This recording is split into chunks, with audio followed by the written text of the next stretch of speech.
some people in there. Okay, so where are we going? Now we're going to move on into the new material.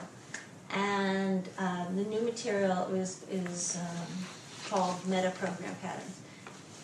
Has anybody heard about meta-program patterns? So meta-program patterns are, actually, if you could hold back from looking in your notebook, that would be great, because we're going to present them to you, and we want to kind of have you feel a little bit surprised in identifying patterns. But you know, think about in terms of information coming in. We've already learned a lot about how we take in information. We have our visual, auditory, kinesthetic, right? You know, do we take it in visually? Do we need to see things? Do we need to hear things? Do we need to feel things? We take things in with our thoughts, feelings, and behaviors, right? And we're also paying attention to people's thoughts, feelings, and behaviors. So we know about these processes that go on. We know about these cognitive strategies that we have, right? Well, there's actually many more. You know, when you think about it, the developers of NLP came up with certain strategies based upon their modeling. Well, a lot of you and myself, we could come up with more patterns. You know, we could say, oh, you know, okay, I'm aware of the I-me pattern. You know, it's always I and it's always me. There's, you know, whatever it would be, it doesn't matter what other people, you know, I make up something, right? And then we look for evidence of it. So in this system, Richard Bandler initially started saying, you know what, I'm starting to see a lot of other patterns. Then Leslie Cameron Bandler started saying, I'm seeing a lot of patterns with my clients. And then came along David Gordon. Oh yeah, there are a lot of patterns. So all these developers said, let's look at all these other filters that are coming through. And let's pay attention to the fact that the processes are something that, you know, the filters, I'm sorry, all these filters that are coming through. So the filters are the visual, auditory, kinesthetic, right? The filters are the thoughts, feelings, and behaviors. They're all coming through. And then they're saying, what do we do with them? And these meta-program patterns are the idea of what is it that we actually do. And we were talking before with the logical levels, they can vary in different contexts. So from the time that there were maybe about 60 meta-program patterns that they were playing around with, they've gotten reduced to, you know, about 14 or so, and I'm not sure how many we play with, but, you know, kind of saying, like, these are the main ones, and we'll go through them. And there was a man named Roger Bailey who developed what's called a lab profile, and I don't know if you've been familiar with Shelley Roche-Harvey's book, The Words That Change Minds, but this is where they took it, which was in terms of how to really hire people, how to figure out who would be good in a job, so they really did the context for a job. But we could do context for relationships, we could do context for our own personal desires, you know, whether it be exercise, whether it be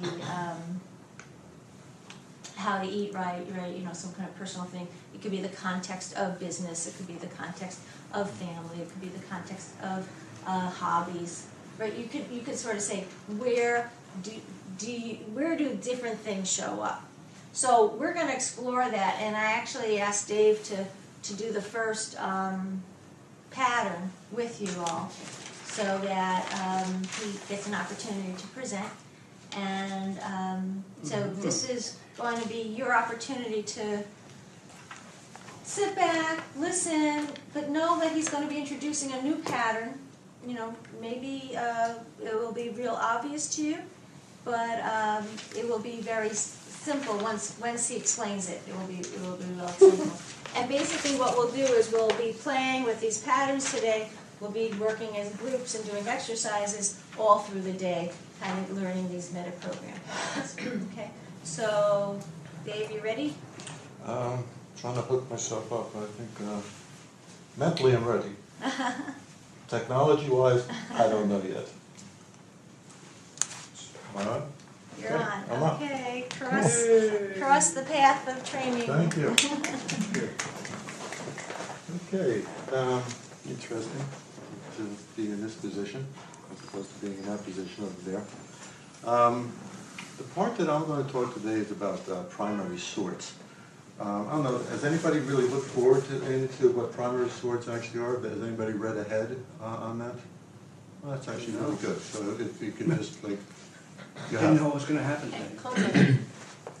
Close your Well, notes. yeah, if you could close your notes just for a little while, just so you can get an understanding of, or get an idea, like maybe which ones would be, because what I'm going to do is I'm going to give a story which I'm going to relate from 5 different perspectives. And from the 5 different perspectives, you know, each one of the primary sources will be identified. So after I'm done, I'll go back to each of you and find out, you know, which one did you really understand, not really understand, which one really connected with you the most, which was the one that really seemed, the one that kind of struck you. I'm going to tell a story about 5 people that I know of that went to a party. And within the party, I'm going to exaggerate a little bit on the content just to make a point, but each one will talk from one of the different types of primary sorts. And then what I really like to do is at the end of the story, if you can just try and identify which one, what the primary sorts are, even though you're not looking at your notes. But even more importantly, after the people, after I talk about what the other people say, which one of the people would have really got to you and said, you know, I wonder if you would like to come to this party. I wonder if you would really wanted to be at this party with us. Because I think from the different perspectives, it'll make a difference. Within meta programs, especially with the primary source, they're very similar to representational systems, where you can have, in representational systems, you could say, well, yes, I'm very visually oriented, but you're really not truly just only visually oriented. You're also auditorially oriented, you're kinesthetic, but it seems that visual may bubble up to the top. And you'll notice the same thing with the primary source at the same time. Yet even like within representational systems, depending on where you are, the context that you're in, some may change depending on who you're talking to, what the environment is, and so on. You'll notice that same thing with primary sorts. However, I think that, you know, one will probably be more predominant than the other ones pretty much all the time, but like I said, within context. And, you know, like, people have a tendency to sort things by a hierarchy, so as I go through, you'll notice that a little bit too. The other thing I'd like to point out is that within primary sorts, you'll notice that people will say a word several times, which will help you pick up on the primary sort.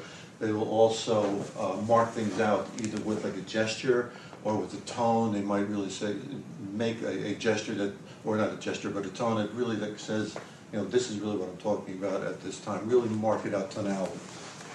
So what I'm going to do is I'm going to go through a story. I'm going to give you 5 different people. I was just going to do 1, 2, 3, 4, and 5, but I think I'm going to put names on these people too. It will help me remember in which direction that I'm going in also.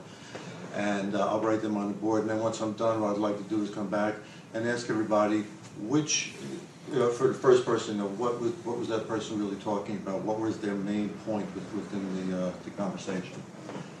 So, any questions on this so far? Afterwards, what I will do is then I'm going to do a short exercise I'll do with Rachel, which will really kind of mirror what you guys will be doing, and then we'll break up into groups of 3 and do the exercise on them. So there was a party that I did not go to, but quite a few of my friends did go to.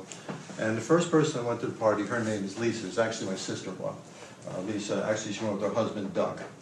And they were relaying the party to me. The party was held, actually it was in upstate New York in